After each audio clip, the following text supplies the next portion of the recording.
it will just find another creative way to do it. It's just the game we're playing, me and my mind.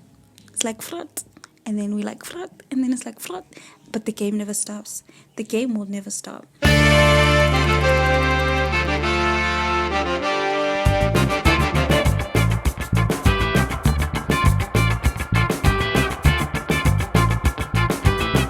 Morning.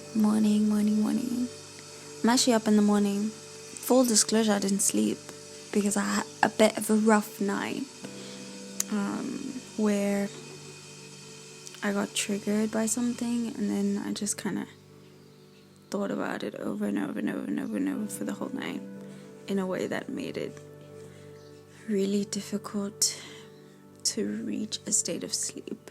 It's nearly 9 a.m. So I just decided, let me just continue with the day, trying to make the best of it. So anyways, the thing that I wanted to talk about was actually that I am a very cognitive person, meaning that my headspace is a very active place, and I would say it's significant. It's significantly, I don't know how to put it, it's like the area where everything seems to happen for me. My emotions follow. It's not like I don't think I'm an emotionally driven person. I feel like I'm mentally driven. So a lot of everything that happens starts in my mind, starts as a mental thing. So thoughts and stuff like that are very prevalent in how I experience the world. Thinking is, it's just what I do best. Hello? Is this what birds do in the morning? I'm never up in the morning. Is this what they be doing? Okay, I'm always up in the morning, just not in the morning. Not these hours, like 4 a.m. Sure, I'm like closing my eyes, but this is crazy. But anyways, so fine. Yeah, I'm a very cognitive person, so that has its pros and cons. I feel like I have an endless stream of words, so writing for me and using words tends to be the easiest thing. I really enjoy writing. I really enjoy finding ways to like put words to feelings, put words to experiences. I do feel I'm pretty adept at that. But that also comes with like overthinking and... Hello? My cat just came inside. She just killed a bird. Wow.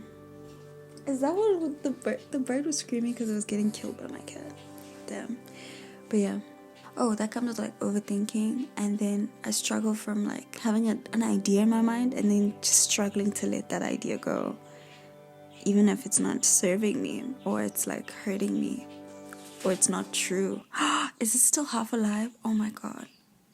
Even if it's like half true, or if it serves the purpose of like an already strong belief that I have that just is, baby, what are you doing?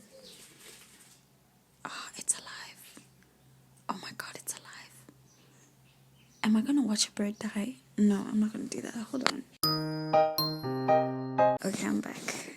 Ooh, that was actually intense. How do y'all feel about getting in the middle of disputes in between animals? Like, do you have this feeling that you're disrupting natural law that feels beyond human morality, almost like human morality like inferior to that? Or do you feel like justice needs to take its course even in the animal world? Questions. But anyways, the bird was alive and I took it away from my cat, and I tried to like, oh, she was fucked up. She was fucked up. Like her little, what are these things? Not paws. Things that grab the branches. Feet. Yeah, chicken feet. Her little feet. Her little bird feet. Were like her toes, like her finger toes, were like a bit like.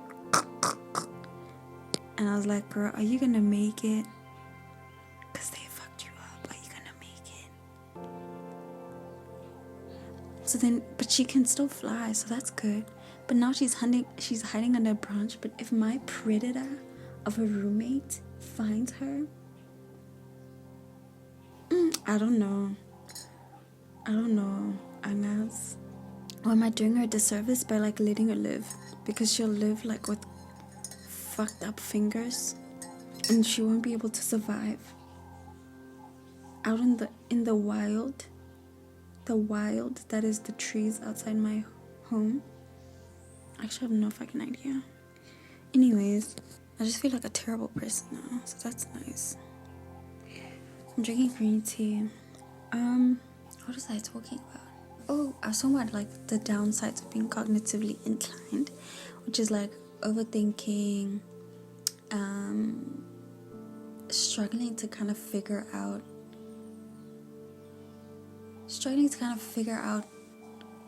the truth of a situation, because it's like so many narratives. You can almost argue for any narrative. So struggling to like kind of figure out what the fuck is happening and what the fuck is true, because of the flood of mental data that like kind of gets into your mind. A lot of the times it's like so fucking overwhelming, and you're just like, okay. So I have a lot of fucking outlets. Like I just love hobbies. I have a lot of them. I've enough, almost too many, but it almost feels like there's never enough, because there's just, every time I release or I have an outlet in one, there's more mental data to have to release into another, and then you're like, okay, it just never stops, isn't it? It just never stops. So yeah, I just wanted to talk about, did she find it? I'm actually at a crossroads. At the end of the day, a cat has predatorial needs. It needs to fulfill to feel successful. I'd assume, because I'm eating an apple. Let me finish chewing. So yeah, a cat has predatorial needs in order to feel successful. I kind of liken cats and animals that are predatorial almost to men, because I feel like if they don't go out and like make a name for themselves and become successful in certain ways, it diminishes from their confidence. And I feel like it's the same for cats. You know, it diminishes from their confidence if they're not able to like catch a bird and kill it, even if they do have their needs met. Because my cat is a well taken care of bitch, I think. But anyways, that's neither here nor there, but I'm just thinking about it. I'm like, did I just fuck up my kid's confidence now? How will I be if I'm a mom? If this is how I am with cats, like, this is how I overthink with cats. Whatever. So fine. So the sheer amount of thoughts that I encounter is just very overwhelming. Usually, but then it's not always terrible. It can be really, really fucking fun to like go through the motions of like, just the details. Go through the details of situations. Be like, especially if something good happened, then you go through the details of the good thing, and you're like, then he said this, and then I looked at him like this, oof, and then I remember when he said blah blah blah blah blah, and then I saw that his eyelashes, that could be fun, but then also it can be what happened last night, where I just get triggered by one thing, and then I want to bang my head against the wall. Hello? Something that I've actually noticed is when I do go through these, what can I call them? These type phases of overthinking and rethinking a bad situation or something that triggered me, I have noticed that despite what I'm thinking about, there's always a conclusion that my mind is trying to get to. And I feel like it's worthwhile to explore what those conclusions are. The mind is very fucking creative. The mind is very fucking creative. And it will do everything in its power to keep you safe. And sometimes in trying to keep you safe, it overdoes it and it's not truthful to the reality of the situation or the gravity of the situation, and it's trying to it's trying to make you think something. It's trying to make you think something. When I'm thinking a lot of thoughts, I've been trying to ask myself lately, what conclusion am I trying to get to? And likely, more than not, it's always conclusions that I really believe, shitty things that I really believe. It will just find creative ways to let me know that it thinks that I'm better off alone. Type beat. I should stop saying type beat, but I started saying it and it's now my favorite thing to say. So it will reframe situations to get me to the same conclusion. And then if I catch that and I'm like, no, hold on, wait a minute. Is this what you're trying to do right now? It will just find another creative way to do it. It's just the game we're playing. It's just the little game we're playing, me and my mind.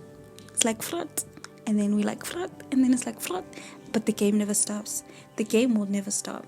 It will literally try everything. And then I also have to try everything, and sometimes I'm just a bit tired to try everything. So I'm just like, yeah, you're right. Actually, you're right. I am better off alone. Actually, you're so right. I am. I can't trust anyone. You're right. I can't trust anyone. And this tiny situation is proof of that. It's proof of a larger issue, actually. It will try everything. But then it reframes it in very fucking interesting ways. So today, I'll be in a good mood, and it will use my good mood to be like, wow, do you see how much of a good mood you're in? Does that make sense? How much of a good mood you're in? Do you see how much of a good mood you're in? Are you back? Did you kill another bird? I live with the killer. But actually, so am I. I eat meat. Damn. Goopy. But fine. So, today it will use my good mood to get to that same conclusion. That it will use my bad mood to get into the same conclusion. So be like, wow, do you see how much of a good mood you're in? And you haven't spoken to a single person. That means that person that you've been worried that they're gonna hurt you in some way. Actually, you don't need them, because look, you're doing great. You've been productive and yada yada yada yada. And I'm like, yeah. And then I'm like, no, hold on, wait a minute. But then tomorrow, I'll be triggered by something, or some minor detail I'll be triggered by something. And then I'll be like, and then my mind will be like, you see how you're going through this emotional little moment? Because people do that to you. That's what people do. And that's what you'll have to deal with when you trust people, when you let people into your life. And you see this minor thing? Imagine if they actually do something crazy tomorrow that hurts you deeply. How will you handle it? You won't be able to handle it. You're a fragile being, bitch. You're easily broken.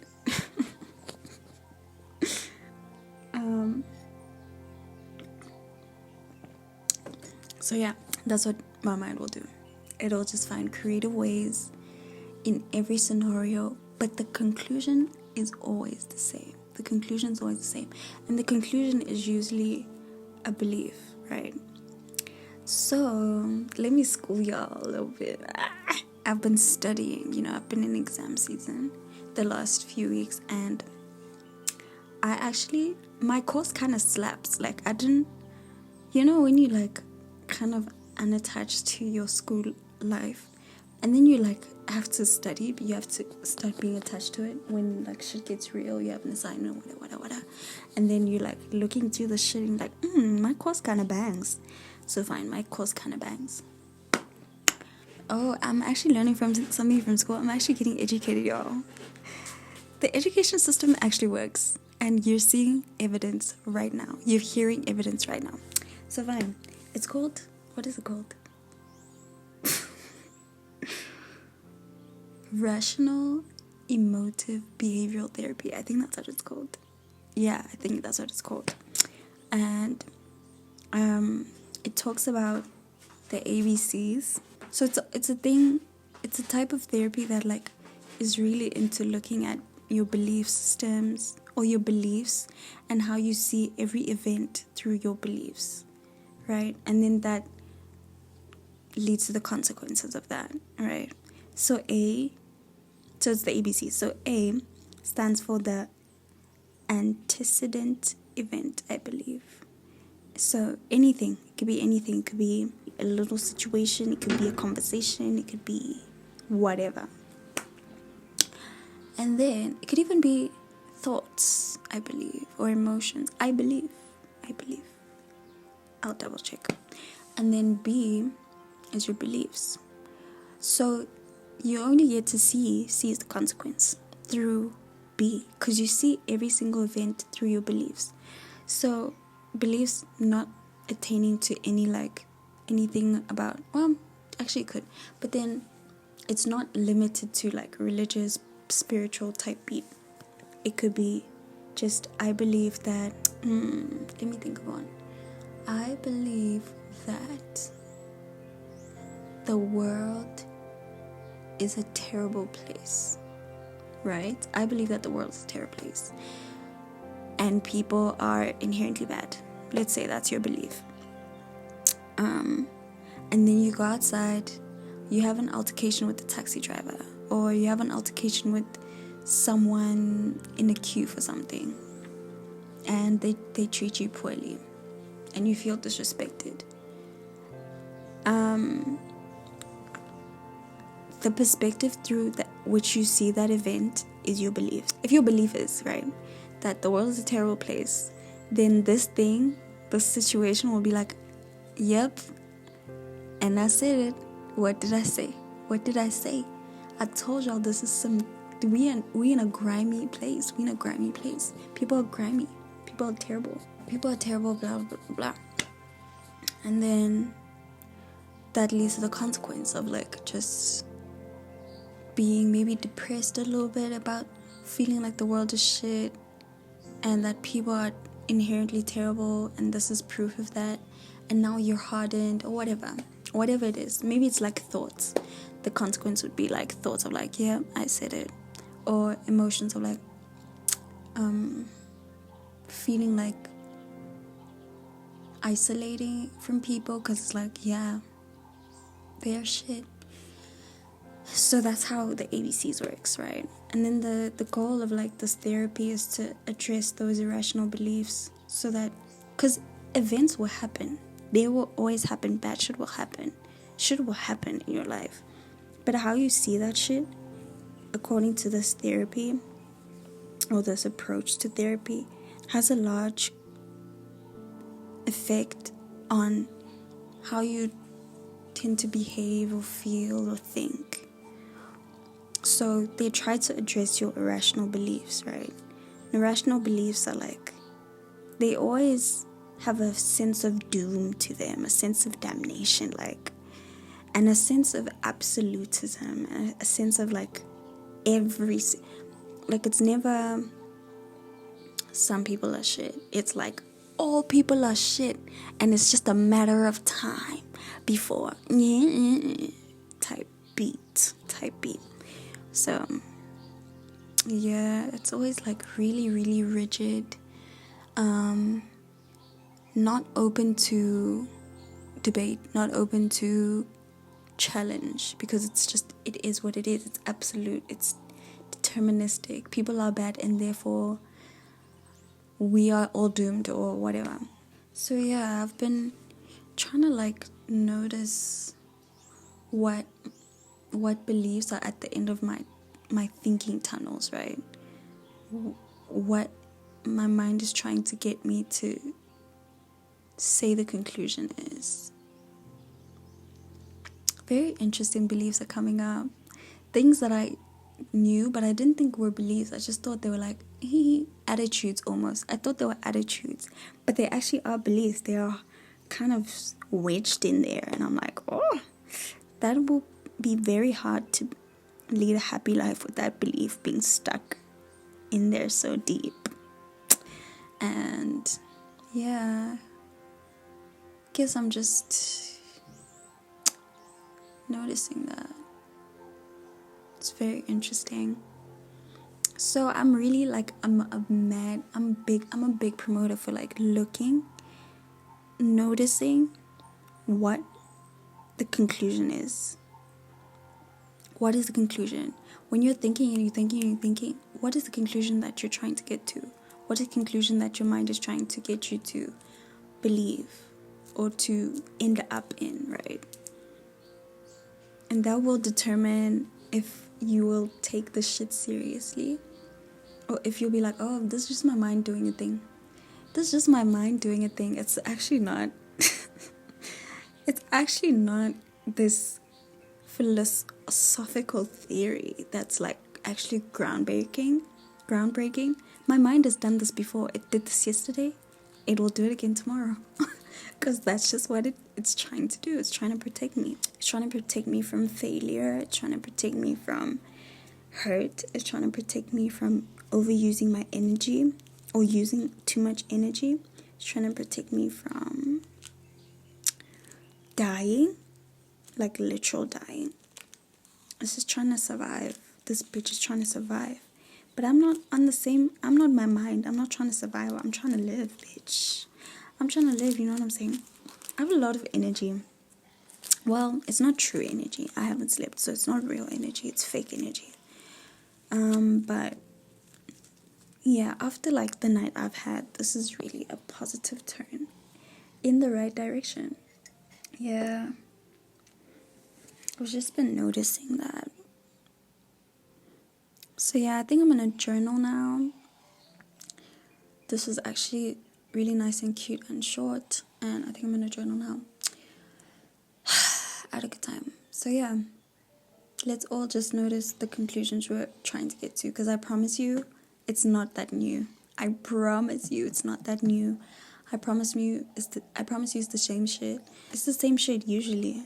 It's never anything groundbreaking or revolutionary. It's always like, oh, I've been here before actually. Just same shit, different toilet. Flush. If you know where that's from. Song. But anyways, okay. Sharp guys, let me go journal.